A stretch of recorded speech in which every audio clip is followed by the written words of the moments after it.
Imagine this: you're happily married, or so you think.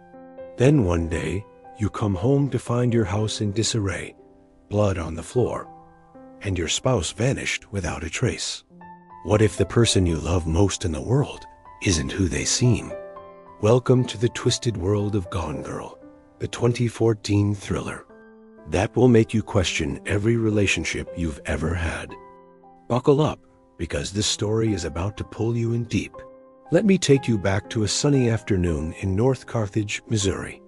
It's July 5th, the 5th anniversary of Nick and Amy Dunne's marriage.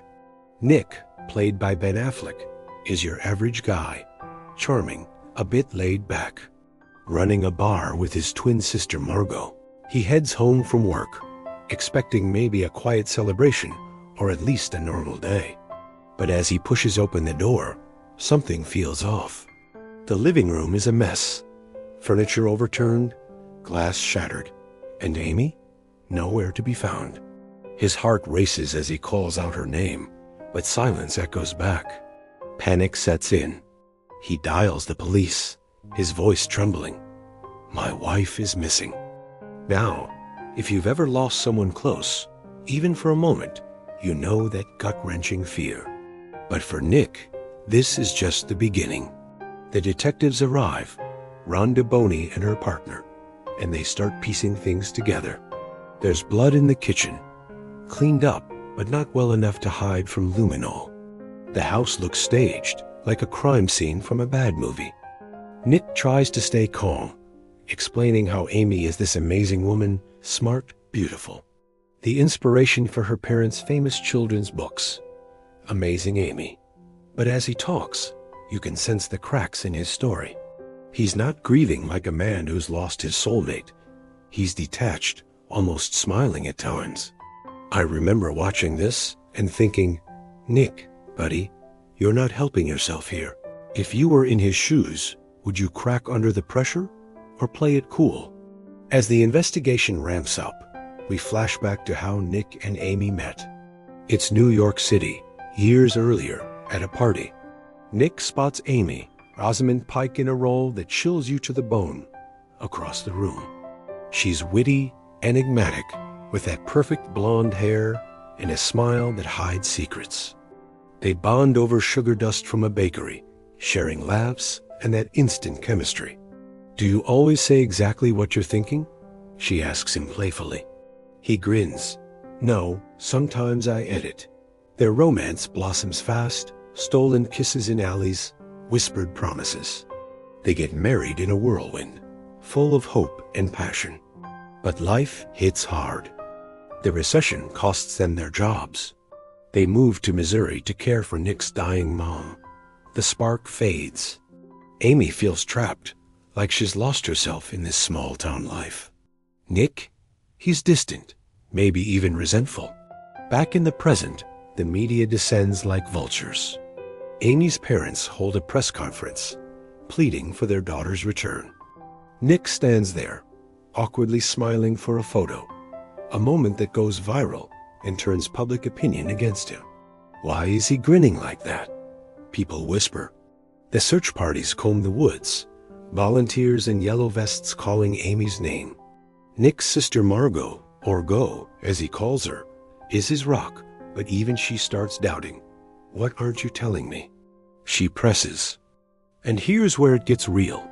Nick confesses he's been having an affair with Andy, a young student from his teaching gig. It just happened, he says, guilt etched on his face. But keeping that secret, it's eating him alive. I have to pause here and say, this part always gets me emotional. Marriage isn't perfect, right? We all have moments where we drift. But imagine your mistakes broadcast to the world while your partner is missing. It's heartbreaking. What do you think? Is infidelity ever forgivable, or does it shatter trust forever? Drop your thoughts in the comments. I'd love to hear your stories. As days turn into weeks, evidence piles up against Nick. Amy's diary surfaces, pages filled with her elegant handwriting detailing their crumbling marriage. Entries like, Nick got angry today. He pushed me. I'm scared of what he might do. It's damning. The police find expensive purchases Nick can't explain: golf clubs, a robot dog, charged to credit cards he swears he didn't open. Then, a neighbor mentions hearing arguments. Nick's alibi crumbles. He was at the beach alone, no witnesses. The town turns on him. Protests outside his house, signs reading "Justice for Amy." His lawyer, Tanner Bolt, a slick shark played by Tyler Perry, warns him, "You look like the killer. We need to change the narrative." But let's dive deeper into Amy's side through those flashbacks. She wasn't just the victim. She was complex, layered with pain. Growing up as Amazing Amy, the fictional perfect girl from her parents' books, real Amy always felt like a disappointment. "They made me into this ideal I could never live up to," she'd confide.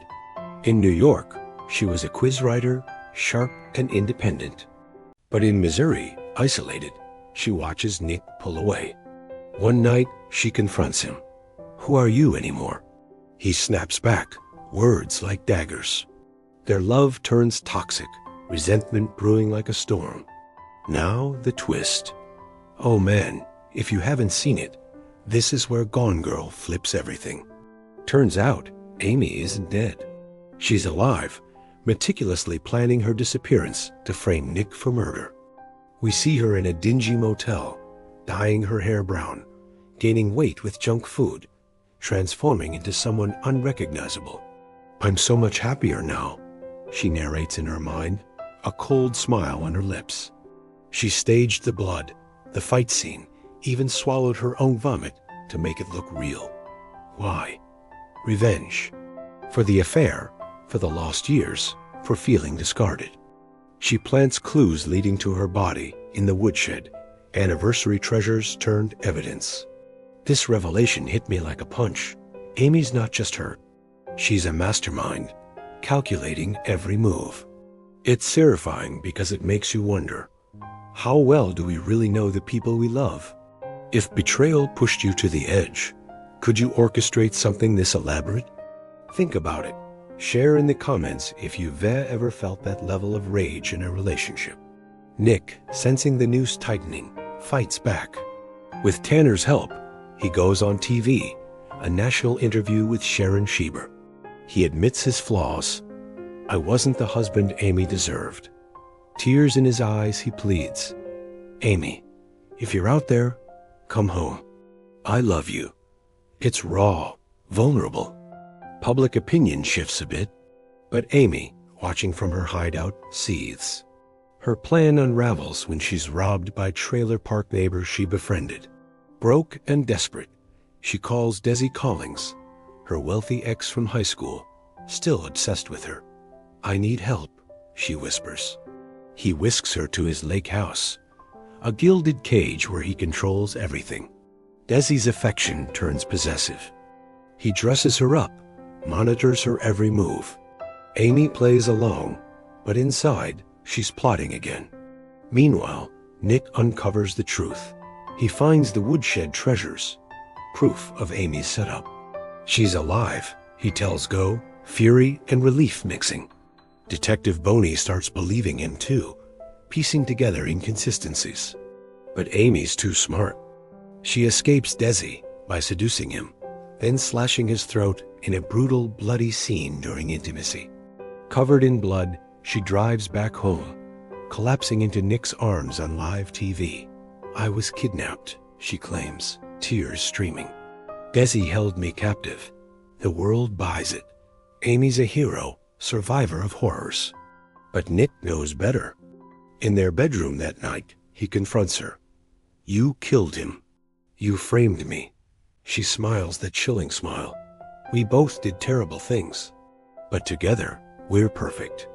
Their reunion is a nightmare. Passionate one moment, poisonous the next. Amy reveals she's pregnant from stored sperm. "This baby will save us," she says. Nick's trapped. Leave, and he'll look like the monster abandoning his family. Reflecting on this, it's so emotionally layered. Amy's actions stem from deep hurt, but they're unforgivable. Nick's no saint, but does he deserve this hell? It's a mirror to toxic relationships everywhere. Have you ever stayed in one longer than you should? What kept you there? Love, fear, hope? Let me know below. Your insights might help someone else. Months later, they're the picture-perfect couple on the outside. Nick writes a book, but it's all facade. In a final interview, he admits, "We're both fighters. That's why we work." But alone, the tension simmers. Amy whispers, "This is our story now." The camera lingers on their faces, love twisted into something dark. And that's Gone Girl, a roller coaster of deception, love, and revenge that leaves you breathless. It's not just a thriller. It's a commentary on marriage, media, and the masks we wear. I still get chills thinking about it. What shocked you most, the twist or how real it feels? Hit like if this story hooked you. Subscribe for more cinematic retellings and comment your biggest takeaway. I'll reply to as many as I can. Thanks for joining me on this wild ride. Until next time, keep questioning the ones you love.